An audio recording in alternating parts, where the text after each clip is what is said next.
With no shortage of storylines for the Bearcats defense, how in the world do you pick just 5 to watch at the spring game on Saturday?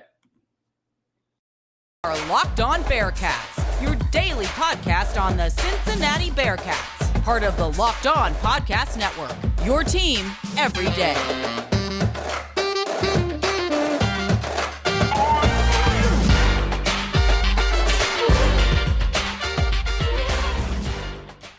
And am I fired up to be here with you today on a Tuesday? It is April 11th of 2023. My name is Alex Frank, your host of Locked On Bearcats, each and every day here on the Locked On Podcast Network. Yesterday, I gave you 5 things to watch from the Bearcats offense in the spring game on Saturday. Today, I'm going to switch it to the defense. 5 things to watch from the Bearcats on defense. If I didn't say my name, maybe Frank, your host, each and every day here on Locked On Bearcats. We're part of the Locked On Podcast Network, your team every day. So, the Bearcats defense, well, it's still going to be a really good defense. I think it's going to be potentially better than last year. I say that because there are some changes that have been made this offseason. First off being new defensive coordinator Brian Brown, and as I have documented, and as I have documented is, on this show, Brian Brown's defense last year at Louisville, sorry as I adjust my screen if you're watching on YouTube, Brian Brown's defense last year at Louisville was really good. Statistically, they were in the top 25 in several categories. And I think that can be transferred here to Cincinnati. I think that they can be a really good defense this year. I think the Cincinnati Bearcats can be a really good defense with the players they have, with the system coming over, the 4-2-5. I think they can be a really good defense this year. It's going to be a more challenging season this year defensively for Cincinnati. They're going to be against better competition. They're going to be against better athletes, better players. But given what they've accomplished the last 5 years defensively, I think they're still going to be a really good defense. So let's get into it. 5 things to watch in the spring game from the Cincinnati Bearcats defense. We'll start with number 1, the defensive line. How good are they at this point? Are they dominating the offensive line? I think what's really interesting, and I said this yesterday, if you listen to yesterday's show, the offensive line, the one benefit they have is they get to go up against the defensive line every day in practice. And it's a very good defensive line. Jawan Briggs, Malik Vann, Dontay Corleone, and if you go too deep, you have some good players there too. But what's interesting to me is that can help an offensive line that is inexperienced, that's going to have potentially multiple combinations of the starting 5 that roll out there on in the spring game on Saturday. Hopefully not during the season, but it's interesting to me that that is how the offensive line could get better. They have a great defensive line to go up against every day at practice. And the defensive line, I think what I would say about the defensive line is this. If they are dominating the offensive line, I would say that is, I don't know if I would say expected. I don't think that'd be a very good thing. If the defensive line is winning at the line of scrimmage, but they aren't pushing the offensive line back into whoever the quarterback is, that's what you want to see, because the defensive line is doing well, but the offensive line is holding its own. So this is an instance where I don't think you want to see the defensive line dominate the offensive line. Now, specifically with the personnel, how does Malik Vann look coming off of injury? I think Malik Vann is a really interesting player to watch going into this season because he's coming off an injury that could have ended his career, but instead he used his additional year of eligibility. He's going to play a 6th season at Cincinnati. He's not the first player in Bearcats history to play 6 seasons, and he's one of several players recently who have done that. But Malik Vann last year was going to be a focal point on opposing scouting reports. Now he's going to be that this year, but he's coming off an injury. So how does he look on April 15th? How does he look in the middle of April, where there's still 4.5 months until the first game of the season, coming off that torn pec, which for a defensive lineman is a very serious injury. That's a very difficult injury to overcome if you're a defensive line. How does he? I just want to know, is he the same guy who had a really good 2021 season, who was going to be one of the defense's best players last year, is going to be most likely again this year, because defenses are going to key on Corleone, they're going to key on Deshawn Pace, they're going to maybe key in on Jaheim Thomas after his improved season last year. I want to see from Malik Vann two things. One, that he's healthy, and two, he's about 80% of where he was before the injury last year in game 2 of the season. Dontay Corleone, freshman, is he better this year? And don't think that sophomore slump doesn't apply to a defensive lineman. Don't think that a sophomore slump is just applied to a quarterback or a kicker, as is the case with Evan McPherson and the Bengals. Just, is Corleone better? Did he improve in any area this year? That's what I want to see from Corleone and all the other things I mentioned with the defensive line. Number 2, it's officially a new day. I mean, last year was because it was the first year post Sauce and Kobe. By the way, Sauce Gardner at practice yesterday, great to see. But what's interesting to me is, last year the Bearcats secondary had Javon Hicks, they had Arquan Bush, they had guys who could make plays and create turnovers. I don't know who the guys are going to be this year that do that. Is it going to be Armorion Smith? Is it going to be Taj Ward? Is it going to be Sammy Bumpus? Todd Bumpus, Sammy Anderson. I mean, as a transfer, somehow burst his way onto the scene. Guys, there are questions within the secondary. For the first time in a long time, no longer does the secondary have James Wiggins, Derek Forrest, Sauce Gardner, Kobe Bryant, Brian Cook, Javon Hicks, Arquan Bush, etc. This is going to be a completely different secondary this year. And I asked Brian Brown this a few weeks ago. I asked him this before spring practice. I said, how much of an emphasis do you put on forcing turnovers? And he said, well, first we gotta not give up yards, prevent big plays, etc. You gotta get stops defensively along those lines. Turnovers will come if they do that. Tackling, that's a big part. But when you look at the secondary, who is going to step up? Who are we going to say are the guys who can create turnovers? Is it Brian Threats? I don't know. But what I do know is it's a new day in that secondary. All right, coming up, Deshawn Pace is in a new role. What I'm excited to see from that. Plus, the biggest change of the offseason that we will see for the first time in a games-like setting. And how about the transfers, including one key transfer that could help a big need for this? And all of that after I explain to you how this episode of Locked On Bearcats is brought to you by FanDuel Sportsbook.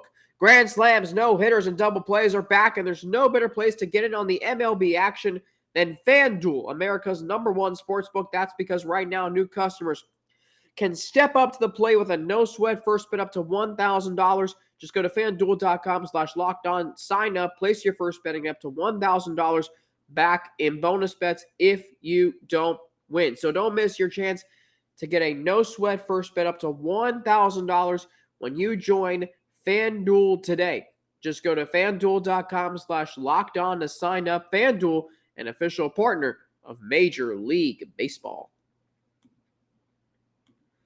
Reds and Braves tonight, game 2 of their 3-game series in Atlanta. Also tonight, you got the NBA play-in tournament starting today. You've got the 7A matchups tonight, so we will know by the end of the night who the Memphis Grizzlies and the Boston Celtics will play in the first round of the NBA playoffs. Hawks and Heat at 7, and then Timberwolves and Lakers at 9:30. Both those games on TNT. Looking forward to that. Back to the Cincinnati Bearcats. Top 5 things I'm interested in seeing on Saturday in the spring game from the Bearcats defense that, again, I think will be really good this year. So let's get into number 3, and that's Deshawn Pace in his new role. They're going to use him more as a hybrid linebacker safety this year. The obvious question is, does this role make him better? I thought last year Pace kind of had a down season. And maybe that's because he was more of the guy on the defense. Maybe it's because opposing offenses had figured out ways to take him out of the game plan, whatever it was. But Deshawn Pace did not have the impact on last year's defense as he did in 2021. Now, maybe again it was because Ivan Pace Jr., his brother, was on the team, and he stole the attention. But Deshawn has to realize, and Russ talked about this a few weeks ago. Russ Heltman, my colleague at All Bearcats and Sports Illustrated, talked about this a few weeks ago on this show. Deshawn Ivan's not here. This is now Deshawn's defense. And you never thought you'd say 3 years after he first gets on campus. And one of the first things Luke Fickell ever said, and yes, I'm bringing Luke Fickell into this, one of the first things he ever said about Deshawn Pace is that he doesn't have an ounce of fear in his body. And you see that. And last year, I don't think he had any fear. I think he just did not have the opportunities to make the same impact that he did on the Bearcats playoff team. This year, he will, because he's going to be used in more of a hybrid role. We hear that he's going to be used as linebacker or safety. So that means you don't know if he's going to blitz. You don't know if he's going to drop back into coverage. You don't know how great that's going to make him against the run. You know that's going to boost his tackles. Last year, Deshawn Pace entered the season ranked or as the team's leading returning tackler from 2021. This year, the hope is he gets back to some form of that. He had almost 100 tackles in 2021. Last year, and I should know this off the top of my head, but last year, Deshawn Pace, in what was still a really good season, he had a key pick 6 against Tulsa in the last game the Bearcats ever scored 30, or in the last game the Bearcats scored 30 or more points.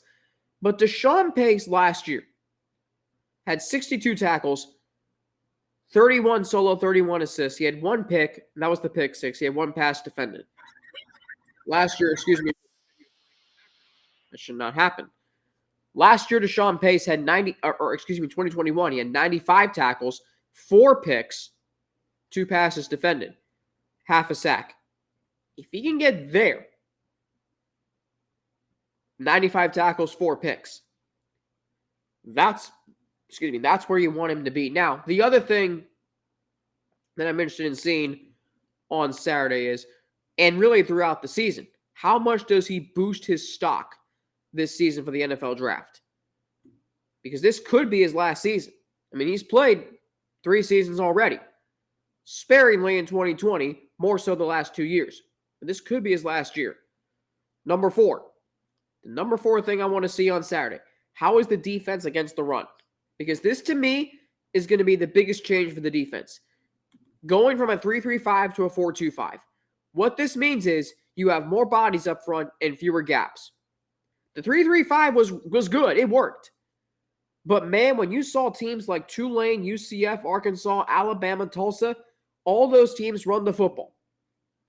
And what was one thing in the 4 games last year Cincinnati lost? The one thing that we talked about was the run defense. They could not stop the run. UCF had over 250. Louisville had almost 300. Arkansas had over 200. Tulane, I believe, had over 200 as well. Do not be surprised when you see Big 12 teams run the football, because it does work.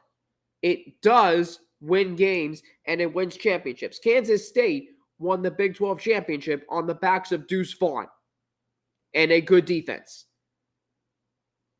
So you have to be able to stop the run in the Big 12. You can't do that with a 3-3-5. You only saw it once every 4 or 5 weeks in the American. You won't see that in the Big 12. It will be every single week. You have 9 games. I guarantee you teams are gonna look to run the football against Cincinnati, because every game is going to be a big game. No longer are you going to get up on Saturday at 11 a.m. in a half-full SMU stadium. No, you're going to be playing at 11 a.m. and it's going to be full in Houston. Or it's going to be sold out in West Virginia at noon. That's what you're walking into. And teams will try to run the football to get going, get the crowd going. A big run can get the crowd going just as much as a big pass. So going to that 4-2-5, you need more bodies up front. You need fewer gaps. And I'm telling you, the Bearcats defense, they could be in for a rude awakening when it comes to running the football in the Big 12. Sorry for my allergies. And then the last thing, Daniel Greshik and the transfers. The defensive transfers. How good do they make this defense? Are any of these transfers like Greshik anything like Ivan Pace? Spoiler alert, I don't know. I don't think they will be. Ivan Pace was a special case. And you knew it from the very first game he played as a Bearcat. I don't know if Greshik will be like Ivan Pace. What I do know is this. He's got hybrid-like potential, which can absolutely help from a defensive line standpoint and getting pressure, and from a linebacker, drop back into coverage. There's a really advantageous to having a hybrid player on your roster. What do they bring? How much does Greshik help up front?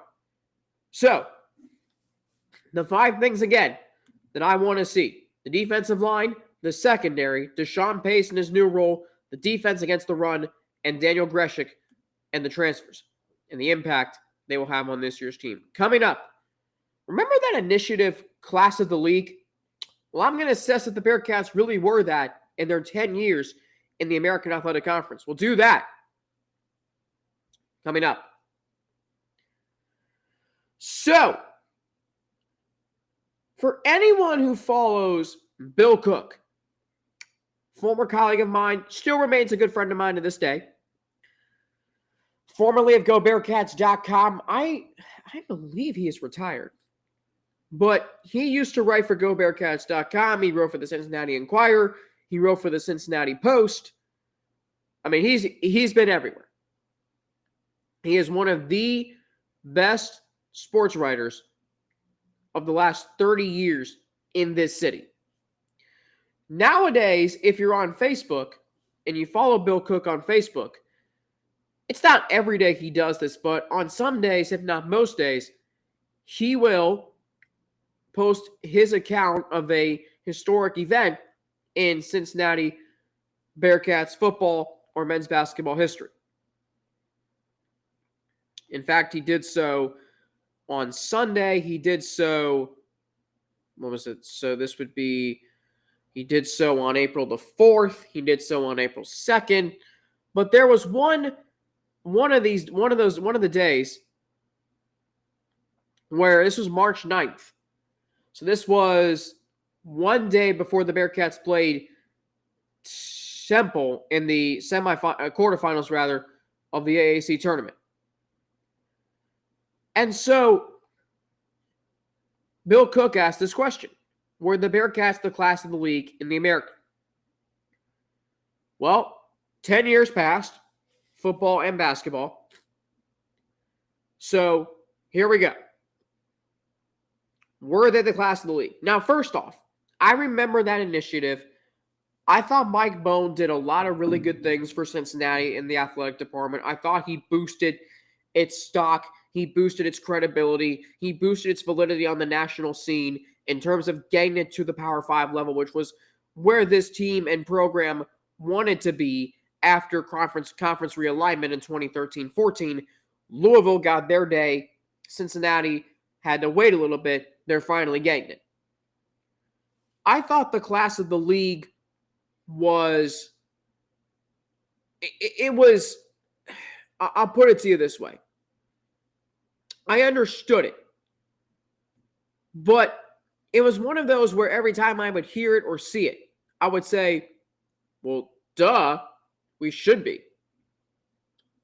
I mean, after all, this is Cincinnati. But here's the thing. The entire time the Bearcats were in the American, it never felt like they wanted to be there. You wanted them there. I wanted them there. No one did. That's not going to take away what this program accomplished, what the football and men's basketball programs accomplished in the last 10 years. But it does make you realize that these last 10 years were just, it was 1 foot in, 1 foot out. Right? And that's not a good position to be in. So football, Cincinnati went 86-41 in 10 years. So that means they averaged, we'll round up to 9. We'll say, so they went 9-4 on average.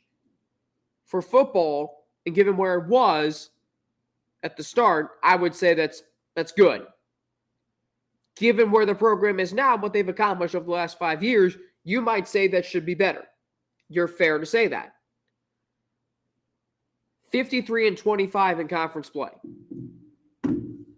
So that's an average of 5-3. That's what irks me a little bit. And there's a lot of factors that go into this. You have to account for the 2015 through 2017 seasons, when they finished 7-5 overall in 2015, and then they go 4-8 in 2016. They win one conference game, and then they go, was it one conference game? Whatever it was. And then they go 4-8 again the next year. I swear it was one conference win. I may be wrong, but as Charles Barkley would say, I doubt it. So yeah, they went 1-7. So 1-7 in the conference in 2016. In 2015, they were 4-4. So in a 3-year span, 4-4, 1-7. So we're at 5-11, and then 2017 they go 2-6. So 7-17 in 3 years. If you take those 3 years away, if you take 7-17 away, they are 46-8 in the other 7 seasons. Pretty good, right? Now, let's imagine for a minute. Let's imagine for a minute that the last 2 years under Tommy Tuberville hadn't happened. And you can wonder what would have happened. But there's a positive and a negative to this. The positive is they probably don't go 4-8. They maybe don't miss out on the Big 12 realignment that year if the Big 12 chooses to expand, which they didn't. The negative, though, is they might only stay 7-5 or 8-4 in those years, and then they don't need a new head coach, and they don't get Luke Fickell. And then who knows who the head coach is in 2017 and is now. And if the Bearcats are even in the Big 12 now. Because, yes, if your program consistently wins 7 to 8 games a year, that's good. But that doesn't get you anywhere. In the American, that might get you a trip to the Gasparilla Bowl. No one watches that. At least I don't. So, it started out well in football. It took them a while, though, to get back after 2014 and 13. And then here's something else I think about. Once Luke Fickell got here, and 2017, yes, counted. I don't count it, though, because they were never going to be that good. I think a lot of us overestimated how good they were going to be. They were at the top of the AAC for 4 years. Essentially 4 years. If you want to say 5, you can. It didn't end well this past year. And recency bias for me now questions how good they were in the American.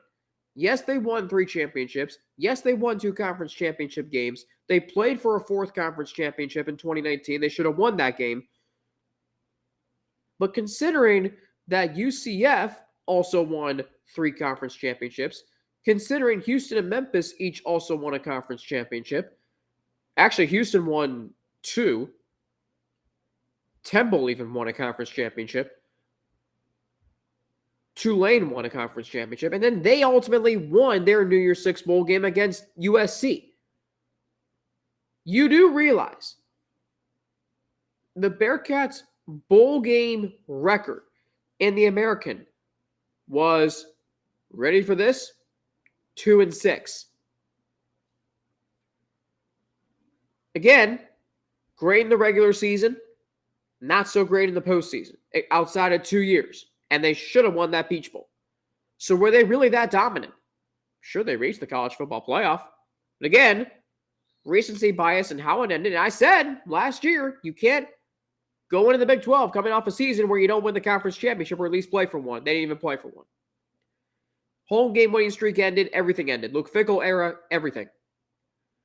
Recency bias in the way everything ended reminds you of how they started. They were just, another team in the conference.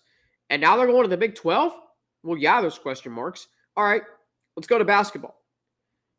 Flat out, should have been better under Mick Cronin. Should have been better. Only 2 regular season championships. Now, I will say that if you remember the Big East days, the highest they ever finished was 4th. But given its history and the competition in the American every single year for the last 10 years, outside of a handful of teams, was terrible. I don't want to hear about how good it was in 2014. Louisville and Rutgers made it that way. So did UConn. Spoiler alert, those teams aren't in the American anymore. They got out before Cincinnati did. And when you realize SMU won the same number of championships in the regular season as Cincinnati did, mind you, SMU's were both outright. Cincinnati only won 1 outright championship. Houston won 2 championships. In the tournament, they've won numerous regular season championships outright since. Bearcats only won 2 conference tournaments. Sure, they played in 4 straight conference tournament finals? They went 2-2 in those. And the 2 they lost were blowouts. One of them they won, they barely won. And in basketball, by the way, they were 231-94, which is 23-9 average. Pretty good, not great. 125-51 in league play. So that is 13-5 in league play. Won or share 3 conference regular season titles. 3?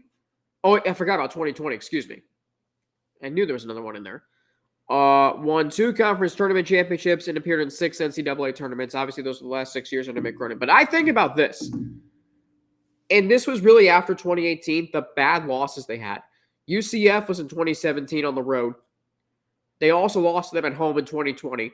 They lost to ECU on the road in 2019. That was an embarrassment. They lost to Tulsa last year, and they gave up 83 points. And then their inability to win big games in the regular season, it just faltered after 2020. They didn't win any big games in 21. They beat Illinois in 22, but then this past season, they could not play against elite competition. They couldn't even beat Utah Valley in the NIT. 3 head coaches, too. I mean, Kelvin Sampson's been at Houston since, I believe, 2014.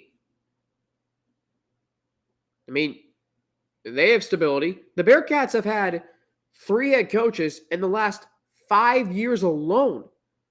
And right now, there are more questions in basketball than there are in football. So to answer the question, were the Bearcats really the class of the league in the American in their 10 years?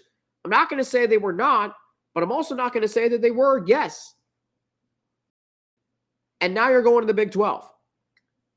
Just something interesting to think about. Tomorrow's show is going to be fun. Jason Williams of the Cincinnati Enquirer is going to join me Thursday.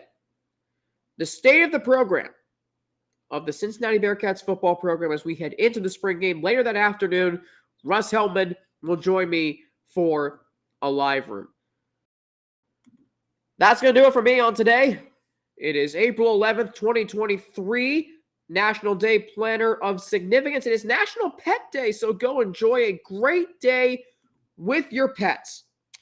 I'm back tomorrow with Jason Williams of the Cincinnati Enquirer. Looking forward to that. You know him as the sports columnist for the Enquirer. You also hear him occasionally on 700 WLW with Rocky, filling in for Rocky, or on his late night show on Saturday nights. I've been a guest on that show before in the 11 o'clock hour. Looking forward to doing that again with him, and looking forward to having Jason on tomorrow's show. I'm on Twitter at Frankie_Natty with 2 N's and an ATI. Instagram, AlexFrank9_. Email, alex3frank@gmail.com. Hey, thanks for making Locked On Bearcats your first listen of every day. We are part of the Locked On Podcast Network, your team every day. Back tomorrow with Jason Williams, the sports columnist from the Cincinnati Enquirer. Until then, I'm Alex Frank for Locked On Bearcats. Did I say where I am? Twitter, Frankie_Natty, at Frankie_Natty, Instagram, AlexFrank9_, email, alex3frank@gmail.com. Looking forward to having Jason Williams on tomorrow.